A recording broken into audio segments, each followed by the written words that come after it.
Un petit résumé de cette première semaine de travail.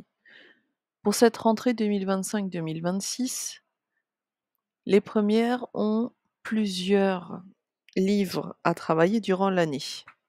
Comme je l'ai expliqué en classe, nous allons faire les livres ci présents dans l'ordre qui suit. C'est-à-dire que nous commencerons par les lettres d'une péruvienne de Françoise de Graffigny. Un peu après, nous passerons au théâtre, puis à la poésie, puis au roman. Il n'est pas nécessaire d'acheter les œuvres, mais il est fortement recommandé d'acheter au moins les livres soit que vous comptez présenter à l'oral, soit au moins les 2 livres qui sont très, très, très susceptibles de passer en dissertation, c'est-à-dire celui d'idées et le roman. De base, je vous fournirai toutes ces œuvres-là en PDF, donc ce sera à vous de voir par rapport à ça.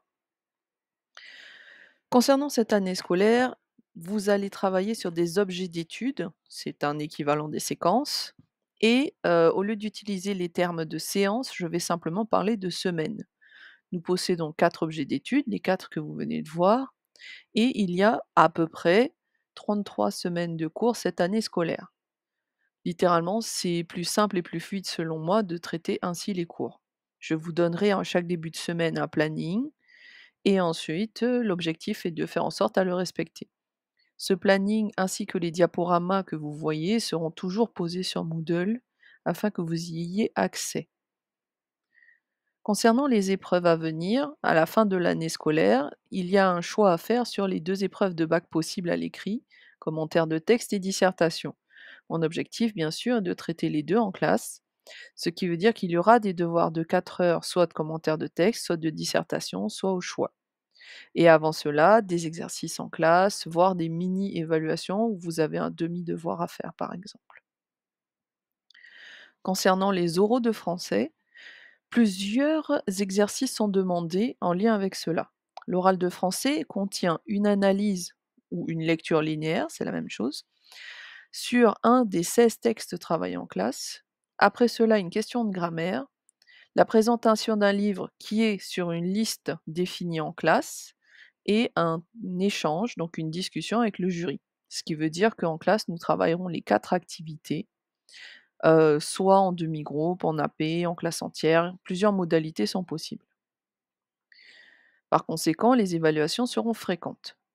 Il y aura des évaluations écrites à chaque période, elles sont coefficient 2, c'est-à-dire qu'elles valent 2 fois plus que la plupart des évaluations classiques.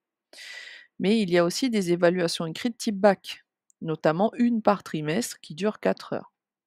Bien sûr, les dates seront posées à l'avance, etc. Vous avez aussi des entraînements à l'oral, soit en direct devant le professeur, soit en enregistrement à rendre sur Moodle. Ce sera à voir. D'autres mini-exercices seront demandés, qui ont un moins fort coefficient, comme par exemple les QCM, mais il y a aussi la prise de notes dans les cahiers ou classeurs, le cahier de lecture, il y en a au moins un par trimestre, des commentaires faits à la maison, pareil, il y en a au moins un à faire par trimestre. Parlons un peu du matériel. Tout outil informatique autorisé, comme la tablette ou l'ordinateur, ayant une connexion Moodle et Pronote est nécessaire. Notamment parce que je mets des cours sur Moodle, mais aussi parce qu'il y aura des QCM à faire via Pronote. Il y aura aussi divers exercices, des recherches, etc. qui seront faites et il serait vraiment nécessaire que vous ayez ce genre de choses sur vous. Pour le reste du matériel, il y a un choix que je vous laisse faire.